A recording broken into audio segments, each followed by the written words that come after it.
ഓം നമോ ഭഗവതി വാസുദേവായ. ശ്രീമന്നാരായണീയം ദശകം 7 ശ്ലോകം 9.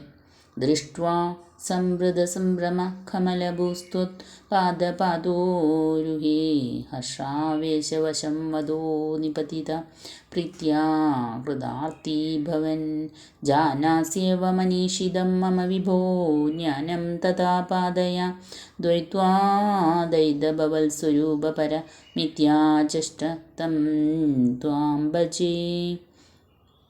സാരാംശം: അങ്ങയുടെ ആ രൂപം കണ്ടിട്ട് ഏറിയ സംഭ്രമം പൂണ്ട ബ്രഹ്മാവ് സന്തോഷത്തിൻ്റെ ശക്തിമത്തായ ആവേശത്തിന് വശംവദനായി. അങ്ങയുടെ പദകമലങ്ങളിൽ വീണു നമസ്കരിച്ചിട്ട് സന്തോഷം കൊണ്ട് കൃതാർത്ഥനായി. എൻ്റെ അഭിമതത്തെ അവിടുന്ന് തീർച്ചയായും അറിയുന്നുണ്ട്. ദ്വൈതരൂപവും അദ്വൈത രൂപവുമായിരിക്കുന്ന അവിടുത്തെ സ്വരൂപത്തെ പറ്റിയുള്ള യഥാർത്ഥ ജ്ഞാനം എന്നിൽ ഉണ്ടാക്കിത്തരണമേ എന്നിങ്ങനെ പറഞ്ഞ് അപ്രകാരമുള്ള അങ്ങയെ ഞാനിതാ ഭജിക്കുന്നു.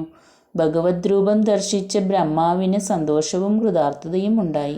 അദ്ദേഹത്തിൻ്റെ അഭിമതം ഭഗവാന് അറിയാമെങ്കിലും തന്നെത്താൻ പറഞ്ഞറിയിക്കുന്നു. ദ്വൈതമായ പ്രപഞ്ചരൂപത്തിലുള്ള അദ്വൈതമായ പരബ്രഹ്മരൂപത്തിലും ഭഗവാൻ തന്നെ പ്രശോഭിക്കുന്നു. അതിനെപ്പറ്റിയുള്ള പരമാർത്ഥ ജ്ഞാനമാണ് തനിക്ക് ഉണ്ടാക്കിത്തരുവാൻ ബ്രഹ്മാവ് പ്രാർത്ഥിച്ചത്. ഹരേ കൃഷ്ണ. സർവം കൃഷ്ണാർപ്പണമസ്തു.